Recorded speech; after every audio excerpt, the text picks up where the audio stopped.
રાજ્યમાં કમોસમી વરસાદને લઈને કોંગ્રેસના ધારાસભ્ય અમિત ચાવડાની માંગ છે। ખેડૂતોના પાક નુકસાનીનો સર્વે કરવાની કોંગ્રેસે માંગ ઉઠાવી છે। રાજ્યમાં કમોસમી વરસાદને લઈને અમિત ચાવડાએ નિવેદન આપ્યું। અનેક તાલુકાઓમાં ખેડૂતોને નુકસાન થયું છે, ત્યારે ખેડૂતોને પડતા પર પાટું વાગ્યું છે। ચોક્કસ સમય મર્યાદામાં ખેડૂતોને સરકાર વળતર ચૂકવે તેવી તેમણે માંગ કરી છે।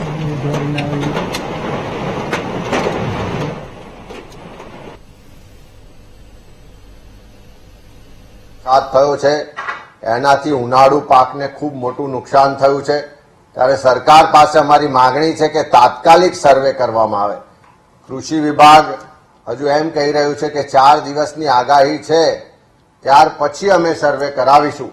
પણ સરકાર પાસે આટલું મોટું તંત્ર હોય, હવે ચૂંટણી પ્રક્રિયાઓમાંથી પણ બધા ફ્રી થઈ ગયા છે, એટલા માટે તાત્કાલિક સરકારે જે નુકસાની થઈ છે એનું સર્વે કરાવવું જોઈએ અને તાત્કાલિક જે મૃતકો છે એને પણ સહાય ચૂકવવામાં આવે અને સાથે સાથે ખાલી સર્વે થઈને કાગળ પર ના રહે, પણ ચોક્કસ સમય મર્યાદાની અંદર જે પણ નુકસાની છે એનું ખેડૂતોને સર્વે કરીને વળતર ચૂકવવામાં આવે એવી અમે માગણી કરીએ છીએ।